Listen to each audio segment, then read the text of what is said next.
क्या तुमने कभी सोचा है ये पैसा छापता कौन है? ये सारा पैसा सप्लाई आ किधर से रही है? अगर तुम्हें लगता है कि गवर्नमेंट ये पैसा छापती है तो ऐसा बिल्कुल नहीं है। गवर्नमेंट के पास इस चीज का पावर नहीं है कि वो पैसे को छाप सके। फिर ये खाली कागज का टुकड़ा जिसका हमें पता ही नहीं है कौन छाप रहा है, हमारी जिंदगी में इतनी ज्यादा वैल्यू क्यों रखता है? हिस्ट्री में जितना भी लेन देन ट्रेड होता था वो होता था बार्टर ट्रेड। किसी को दूध के बदले चावल दे दिया, किसी को नमक के बदले आटा दे दिया।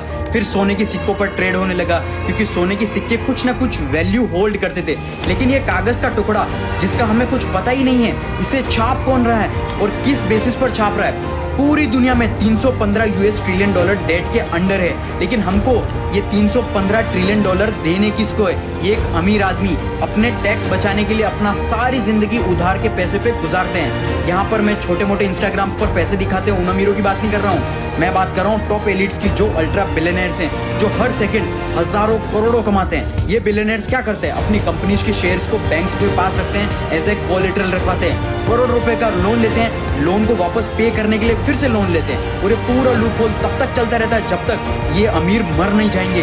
इन सारी बातों का बैंक्स को भी अच्छे से पता है, ये पैसा हमें नहीं मिलने वाला, लेकिन फिर भी वो लोग इन लोगों को लोन्स देते ही रहते हैं। बैंक्स के पास रियलिटी में इतना सारा पैसा होता ही नहीं। बैंक्स के पास बस 5 से 10% फिजिकल कैश होता है, बाकी सारा का सारा पैसा डिजिटल कैश है। मतलब वो सिर्फ कंप्यूटर में कुछ टाइप करते हैं और कंप्यूटर के अंदर नंबर शो हो जाते हैं। इस चीज को हम फाइनेंस में हम फाइनेंशियल रिजर्व बैंकिंग बोलते हैं। ये सारी चीजें बहुत ही ज्यादा कॉम्प्लिकेटेड बनाई गई हैं ताकि कोई गरीब और मिडिल क्लास कभी समझ ही ना पाए। लेकिन अगर तुम थोड़ा सा फोकस करोगे तुम्हें समझ में आ जाएगा कि ये सिस्टम डिजाइन ही इस तरीके से किया गया है कि मिडिल क्लास और गरीब लोग हमेशा इस कागज के टुकड़े के नीचे दबे रहे और टॉप एलिट्स बिलियनर्स उनका पैसा वेल्थ ग्रो करते ही रहे, हर दिन अमीर बनते ही रहे। ऐसा और वैल्यूबल कंटेंट के लिए मुझे फॉलो जरूर कर लेना।